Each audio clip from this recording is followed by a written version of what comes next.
water, earth, fire, air. Long ago, the four nations lived together in harmony. Then, everything changed when the Fire Nation attacked. Only the Avatar, master of all four elements, could stop them. But when the world needed him most, he vanished.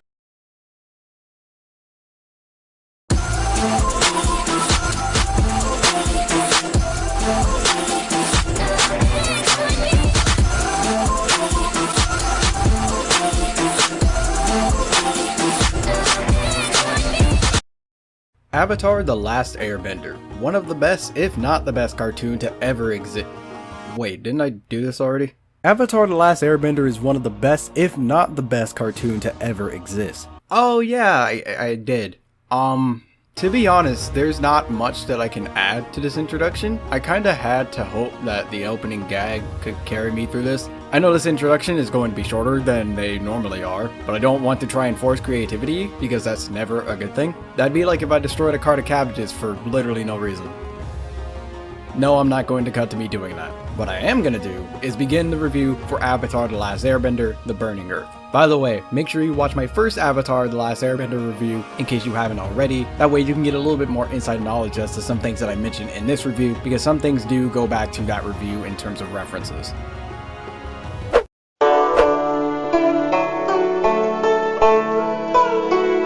At this point in the story, Aang has already mastered waterbending and now must go to the Earth Kingdom to find a master earthbender so Aang can learn earthbending. I don't know how many times I just said Earth, it was quite a lot. Now this plotline might sound familiar to you if you are a fan of The Last Airbender. That's because unlike the first game, this one is actually based on the storyline given for the second season of the show.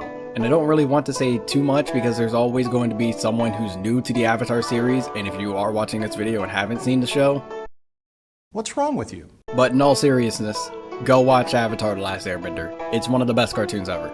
This game actually goes over the overarching story of Season 2 pretty well. However, if you haven't seen Season 1, there are going to be some things that you wouldn't understand to the fullest, and as a whole, the story feels rather lackluster since the game does have to explain many episodes in about 5 hours, and that's not excluding the gameplay, by the way. The major events are told accurately, but it's just that there are some details that don't feel 100% there, mainly due to slight alterations due to gameplay, and overall the humor and emotional moments don't really shine at all because of this. So if you're looking for an abridged version of Season 2, then I guess this game works, but if you want the actual experience, you might as well just watch the show.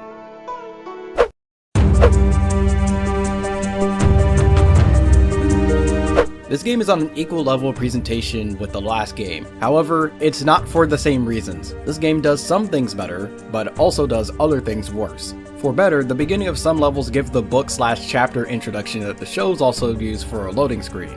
When I first saw that, I absolutely loved that that was the loading screen. That is an extremely clever way of using a load screen. And also, music actually exists in this game. That was a major issue that I had in a previous game because it almost always felt like there was no music for the game. Thankfully, this game learned from that mistake. A lot of characters also have the same voice actors of the show, with only a very small amount not being the same, and even then it's only for minor characters in this game. Now I hope you didn't forget that I said some things were worse because some cutscenes definitely show that the budget wasn't exactly the biggest. Both games probably had a similar budget, however the previous game felt like it worked with its low budget and no cutscenes really stood out as awkward minus the borderline style of the game. This one, however, doesn't have that borderline style anymore, which looks at least a bit better. Now the Xbox 360 version is very crisp, but I played the PS2 version, so we're gonna have to suck it up. But for scenes that don't animate the characters much, it makes this game look like it's trying to have a bigger budget than it actually has. And they are a lot more jarring in comparison, and considering how often you're gonna see these, it brings down the presentation by a bit, especially when there are cutscenes that are perfectly fine and actually animated.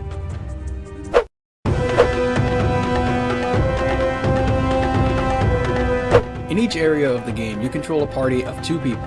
Everyone has hit and stun combos, a long range attack that can be charged, and a special attack that can be used after attaining a special attack token. All characters gain experience and share the same experience gauge. Said experience can be gotten by defeating enemies, breaking boxes, and having a good amount of hits in a combo before the time for another hit runs out.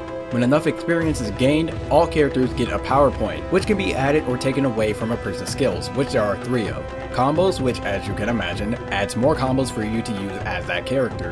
Range, which gives special qualities to the charged version of your character's ranged attack. And Special, which makes your special attack stronger. During the journey, you'll see some circles on the ground, which are used for focus moves. Certain people are able to use their abilities on these to unlock areas or attack in a particular way. Occasionally, there will be co-op focus moves where the 2 party members will need to work together to complete a goal. For certain parts of the game, you can control Appa and fly around avoiding the terrain. The person on his back can also shoot projectiles at enemies around. While flying, 2 rings appear that you can go through. Green rings that give back health and yellow rings that give experience. Along the pathways, you'll come across 3 different kinds of chests that hold different material. Bronze chest carries potions, which you can use at any time. Silver chests contain experience, and we already know what that's for. Gold chests have health tokens. Collecting 6 of these health tokens, which you can probably imagine, increases your health. Secrets are also hidden in chapters, and collecting these unlocks concept art and audio that you can view. There's also a section of the game where you can refight bosses of the game, and a combat arena where you can pit a character against another in a best of 3 duel.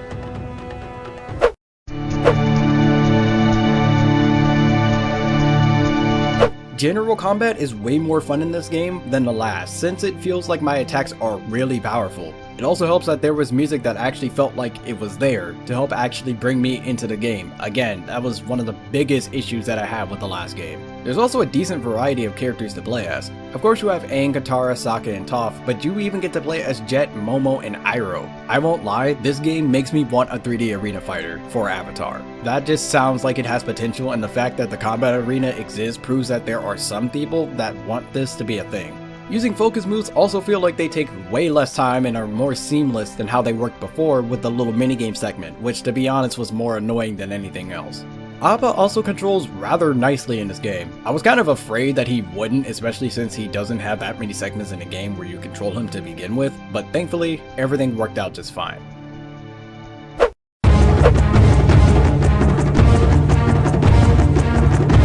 Despite this game having a lot more verticality than the previous game, it doesn't feel like you're able to actually explore anywhere. There's no side quests or anything like that that properly says you should go out and do extra things. Most chests and secrets are laid out right in front of you, but they aren't really anything extra for the game. Due to this, there's not nearly as much post-game or even much for the standard game that isn't what you're almost expected to do, so there's not much replay value to this game. And while I like the overall combat for this game better, I don't like that there are less moves to use in this game. You don't learn that many combos in this game, and you also have less moves, which I feel takes away from what the first game provided, which was a large variety and use of tactics from all your characters. No one in this game is really expressed as their own person. Everyone kind of just feels more or less the same in this game, aside from the focus attacks for individual characters, but even then, a good amount of those are the same, and some of them might as well be the same.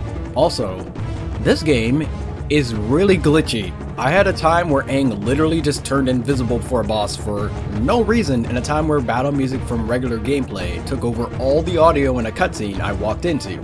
Stuff like this is pretty game breaking, so it's probably something that shouldn't happen. Now, maybe it's the version I have, or it's just my power to find glitches in video games at the drop of a dime. Who knows? If you had an issue with this, let me know in the comments please. I feel like I have to mention some kind of glitch in at least a third of my videos, which is weird, but it just happens that way. And the avatar state. The avatar state is used more than the last game, which is good. However, it's incredibly repetitive with how it's used. The avatar state is literally just a segment of QuickTime events. Animations for it are roughly the exact same every time it's used, and it's just a QuickTime event at the end of some bosses. The use of the avatar state is really lazy, and I would have preferred controlling a stronger version of Aang, or at the very least make the animations look different for the bosses. Again, stuff like this is showing how your budget is. That's one thing that I don't feel like these Avatar games are getting right, the avatar state, which is one of the most prime things of the Avatar series. Hopefully at some point the avatar state will be treated properly, but for right now, I can only hope.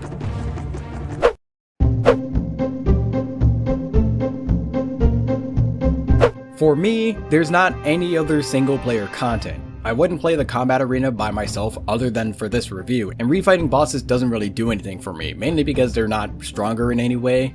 I appreciate that they are there and that they are options, and someone else can make much more use out of this than me, but for me myself, there is not much that convinces me to do anything with these options.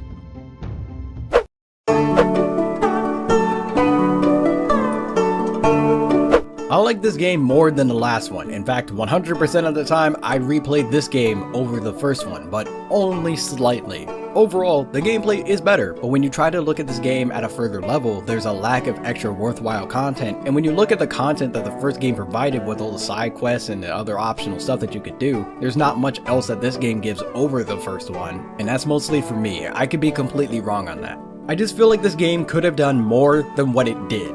In a sense, I'm happy that this game at least did better than its predecessor, unlike a certain other game, but I'm almost disappointed because it didn't do that much better.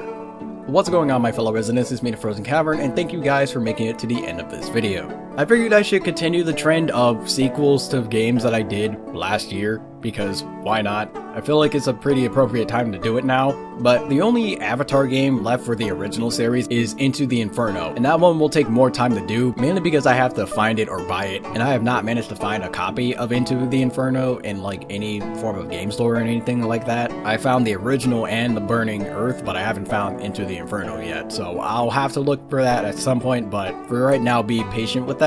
It's highly possible that I could do it by the end of this year, but I'm not 100% sure on that. That's basically the whole status update on what the whole Avatar series is going to be like. I'm going to be going over Into the Inferno, and then I'll go over the movie game, which that's going to be fun, maybe.